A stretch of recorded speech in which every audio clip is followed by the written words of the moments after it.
ನೋಡಪ್ಪ ಇಷ್ಟು ನಿಮ್ಮದು ನೀವು ಇಟ್ಕೊಟ್ಟಿದ್ದೀರ ಅಷ್ಟೇ, ಏನೋ ನಿಮ್ಮ ಅಭಿಪ್ರಾಯ ಏನಿಲ್ಲ. ವಾಸ್ತವ ವರದಿ ಇದೆ ಸರ್, ಮಾರ್ಕ್ ಮಾಡಿದ್ದಾರೆ. ಅಲ್ಲಿ ನೀವು ವಾಸ್ತವ ವರದಿ ಎಲ್ಲಿ ಕೊಟ್ಟಿದ್ರು? ಇಲ್ಲಿ ಏನೇನು ಇದು ಹಿನ್ನೆಲೆ ಏನಿದೆ ಸ್ವಲ್ಪ ಈ ಕಡೆ ಮತ್ತೆ ರೆಡಿ ಮಾಡಿದ್ದೀವಿ ಸರ್, ಡೈರೆಕ್ಟರ್ ರಿಪೋರ್ಟ್ ಇದು ಕೋರ್ಟಲ್ಲಿದೆ, ಕೋರ್ಟಿಗೆ ಕೊಡಬೇಕಾಗಿದೆ ಸೇರಿ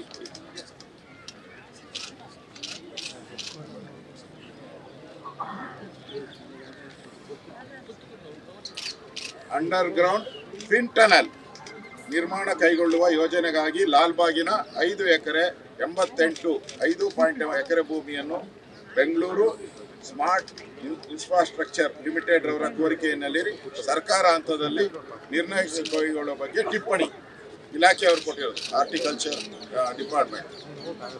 ಅದರಲ್ಲಿ ನಾನು ಕೆಲವು ಪಾಯಿಂಟ್ ಮಾತ್ರ ಓದ್ತೀನಿ. ಅದರಲ್ಲಿ ಲಾಲ್ಬಾಗ್ ಒಟ್ಟು 240 ಎಕರೆ ಇದೆ. 240 ಎಕರೆ ಪ್ರದೇಶವು ಕರ್ನಾಟಕ ಸರ್ಕಾರಿ ಉದ್ಯಾನವನಗಳ ಸಂರಕ್ಷಣೆ ಅಧಿನಿಯಮ 1975 ಒಳಪಟ್ಟಿರುತ್ತದೆ ಹಾಗೂ ಅಧಿನಿಯಮದಲ್ಲಿ ಕೆಳಕಂಡಂತೆ ಆದೇಶಿಸಲಾಗಿದೆ. ಅನುಬಂಧ 8ರಲ್ಲಿ ಆದೇಶ ಮಾಡಿದ್ದಾರೆ 75ನೇ ಇಸ್ವಿಯಲ್ಲಿ 1975. ಈ ಅಧಿಸೂಚನೆ ಅನ್ವಯವಾಗುವ ಉದ್ಯಾನವನಗಳು ತೋಟಗಾರಿಕೆ ಇಲಾಖೆಯನ್ನಾಗಿ ಸಂರಕ್ಷಿಸುವುದು, ಆರ್ಡರ್, ಗೌರ್ಮೆಂಟ್ ಆರ್ಡರ್ ಹಾಗೂ ನಿರ್ವಹಣೆ ಮಾಡುವುದು ಮತ್ತು ಅಂಥ ತೋಟಗಳ ಅಥವಾ ಉದ್ಯಾನವನಗಳ ಉಪಯುಕ್ತತೆ ಸುಧಾರಣೆ ಮಾಡಲು ಅವಶ್ಯಕತೆವಾಗಬಹುದಾದಂಥ ಕ್ರಮ ತೆಗೆದುಕೊಳ್ಳುವುದು ರಾಜ್ಯ ಸರ್ಕಾರದ ಕರ್ತವ್ಯವಾಗಿರತಕ್ಕದ್ದು. 1975 ಆಕ್ಟ್ ಏನು ಹೇಳ್ತದೆ, ಇದನ್ನ ಉಳಿಸೋ ಅಂಥದ್ದು it's the duty of the government. ಇದು ಏನು ಆರ್ಡರ್ ಅಲ್ಲ, it is the duty of the government. ಹಾಗೂ ಸದರಿ ಅಧಿನಿಯಮಗಳ ಅನ್ವಯವಾಗುವಂಥ ಉದ್ಯಾನವನಗಳಲ್ಲಿ ಇರುವ ಯಾವುದೇ ಭೂಮಿ, ಲ್ಯಾಂಡ್, ಯಾವುದೇ ಭೂಮಿ ಅಥವಾ ಕಟ್ಟಡಗಳನ್ನು ಮಾರಾಟ, ಸೇಲ್ ಮಾಡಂಗಿಲ್ಲ, ಗುತ್ತಿಗೆ ಕೊಡಂಗಿಲ್ಲ, ದಾನ ಮಾಡಂಗಿಲ್ಲ, ಅಡಮಾನ ಮಾಡಂಗಿಲ್ಲ ಅಥವಾ ಅಂಥ ಭೂಮಿ ಅಥವಾ ಕಟ್ಟಡದ ಬಳಕೆಗೆ ಯಾವುದೇ ಲೈಸೆನ್ಸ್ ಕೊಡಂಗಿಲ್ಲ. ಮಾರಾಟ ಮಾಡಂಗಿಲ್ಲ, ಅದು ಬೇರೆ, ಲೈಸೆನ್ಸು ಕೊಡಂಗಿಲ್ಲ.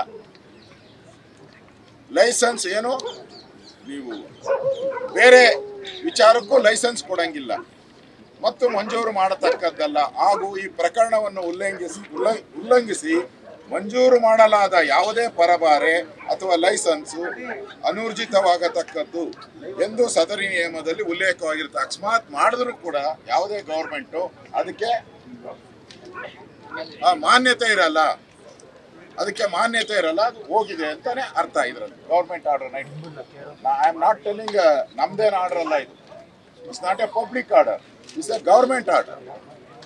ನೀವು ಪರಭಾರೆ ಮಾಡಂಗಿಲ್ಲ, ಇದು ಮಾರಾಟ ಮಾಡಂಗಿಲ್ಲ, ಲೀಸ್ ಕೊಡಂಗಿಲ್ಲ, ಇಲ್ಲಿರೋ ಕಟ್ಟಡ ಮುಟ್ಟಂಗಿಲ್ಲ.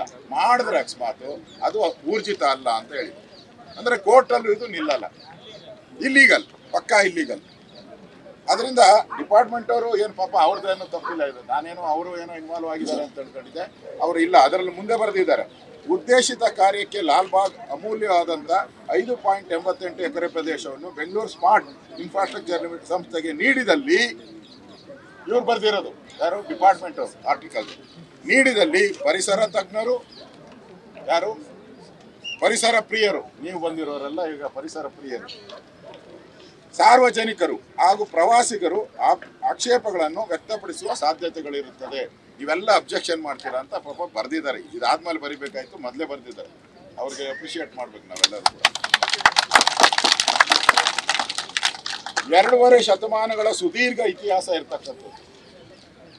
ದೇಶ ವಿದೇಶಗಳಿಂದ 3,000ಕ್ಕೂ ಹೆಚ್ಚು ಸಸ್ಯ ಪ್ರಭೇದಗಳ ಸಂರಕ್ಷಣೆ, 3,000 ಸಸ್ಯಗಳಿಗೂ ಹೆಚ್ಚು ಪ್ರಭೇದ ಸಂರಕ್ಷಣಾ ಜೀವವೈವಿಧ್ಯತೆ ತಾಣವಾದಂಥ ಲಾಲ್ಬಾಗಿನ ಸಂರಕ್ಷಣಾ ಹಿತದೃಷ್ಟಿಯನ್ನು ಅವಲೋಕಿಸಿ ಸೂಕ್ತ ನಿರ್ಧಾರವನ್ನು ಸರ್ಕಾರದ ಹಂತದಲ್ಲಿ ಕೈಗೊಳ್ಳತಕ್ಕದ್ದು. 3,000 ಪ್ರಭೇದಗಳಿದೆ ಅಂತ, ಸಸ್ಯಗಳದು ಇಷ್ಟು ಇದೆ, ಅದರಿಂದ ಮಾಡಬೇಕು ಅಂತ ಅವರು ಬರೆದಿದ್ದಾರೆ.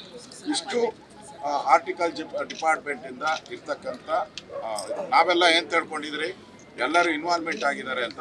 ಇವರು ಇಲ್ಲ, ಇದರಲ್ಲಿ ಸತ್ಯವನ್ನ ಬರೆದಿದ್ದಾರೆ. ಇನ್ನು ಸ್ವಲ್ಪ ಸ್ಟ್ರಾಂಗ್ ಆಗಿ ಬರೆದಿದ್ರೆ ಇನ್ನೂ ಸ್ವಲ್ಪ ಚೆನ್ನಾಗಿರ್ತಾ ಇತ್ತು. ಆದರೂ ಪರವಾಗಿಲ್ಲ, ಮಾರ್ಕ್ಸ್ ಕೊಡ್ಬೋದು, ನಾವು ಮಾರ್ಕ್ಸ್ ಕೊಡ್ಬೋದು. ಡಿಸ್ಟಿಂಕ್ಷನ್ ಏನು ಕೊಡೋಕ್ಕಾಗಲ್ಲ, ಮಾರ್ಕ್ಸ್ ಅಂತೂ ಕೊಡ್ಬೋದು. ಒಳ್ಳೆ ಕೆಲಸ ಮಾಡಿದ್ದಾರೆ. ಅದಕ್ಕೆ ನಾನು ಹೇಳೋದು, ಅಧಿಕಾರ ನಾವು ಇರ್ತೀರಿ, ಇನ್ನೊಬ್ರು ಇರ್ತಾರೆ, ಅದು ಪ್ರೋಸೆಸ್. ಅದು ಆದರೆ ಇದು ಉಳಿಸೋವಂಥದ್ದು ನಮ್ಮೆಲ್ಲರ ಕರ್ತವ್ಯ. 6 ಎಕರೆ ಅಲ್ಲ 60 ಎಕರೆ ಬೇಕಾದ್ರೂ ಬೇರೆ ಜಾಗದಲ್ಲಿದೆ, ತಗೊಂಡ್ಲಿ, ದುಡ್ಡು ಕೊಟ್ಟು ತಗೊಂಡು ಮಾಡಲಿ. ಇದು ಇಲ್ಲಿ ಒಂದ್ಸರಿ ನಮಗೆ ನೀವು ಬಂದರೆ ಅಲ್ಲಿ ಮಾರ್ಕೆಟ್ ಶುರು ಆಗ್ತದೆ. ನೀವು ನೋಡಿದ್ದೀರಾ ಎಲ್ಲ ಕಡೆನೂ ಅಷ್ಟೇ. ನೀವು ಲಾಲ್ಬಾ ಇಲ್ಲಿ ಎಂಟ್ರೆನ್ಸಲ್ಲಿ ಆಚೆ ನೋಡಿದ್ದೀರಲ್ಲ, ಎಲ್ಲ ತಳ್ಳೋ ಅಂಗಡಿಗಳು ಇಟ್ಕೊಂಡಿದ್ದಾರೆ. ಇಲ್ಲಿ ಬಂದರೆ ಇಲ್ಲೂ ತಳ್ಳೋ ಅಂಗಡಿಗಳು ಎಲ್ಲ ಬರ್ತವೆ. ತಳ್ಳೋ ಅಂಗಡಿ, ಮಾರ್ಕೆಟು, ಊಟ ತಿಂಡಿ ಎಲ್ಲ ಬಂದ್ಬಿಡುತ್ತೆ.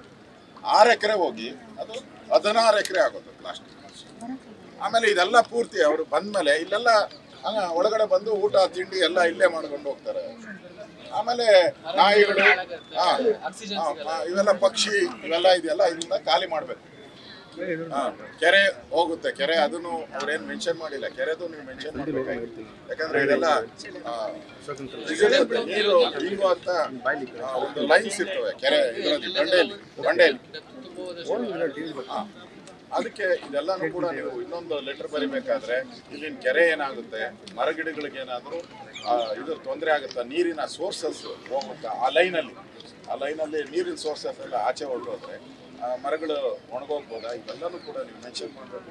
ಇದು ನಮ್ಮ ಈ ಏರಿಯಾದ MP, ಈ ಏರಿಯಾದ MLAಗಳು, ನಾನೊಬ್ಬ ಅಪೋಸಿಷನ್ ಲೀಡರ್ ಆಗಿ ನಾನು ಮತ್ತು ಇಂಪಾರ್ಟೆಂಟು ಸಾರ್ವಜನಿಕರು, ಅದಕ್ಕಿಂತ ಮಕ್ಕಳು ಮುಂದೆ ವಾಕ್ ಮಾಡುವಂಥ ಮಕ್ಕಳು ಕೂಡ ಇಲ್ಲೇ ನಮ್ಮ ಇದಕ್ಕೆ ಬಂದಿದ್ದಾರೆ. ಆ ಮಕ್ಕಳು ಇದರ ಭವಿಷ್ಯದಿಂದ, ಬೆಂಗಳೂರಿನ ದೂರಗಾಮಿ ಭವಿಷ್ಯದ ದೃಷ್ಟಿಯಿಂದ ಭಾಳ ಇಂಪಾರ್ಟೆಂಟ್. ದಯವಿಟ್ಟು ನೀವು ಅದನ್ನು ಮಾಡೋ ಸಂದರ್ಭದಲ್ಲಿ ಮಾಡಬೇಕು ಅನ್ನೋ ಆಗ್ರಹವನ್ನು ನಾವು ಮಾಡ್ತಾ ಇದ್ದೀವಿ. ಧನ್ಯವಾದ.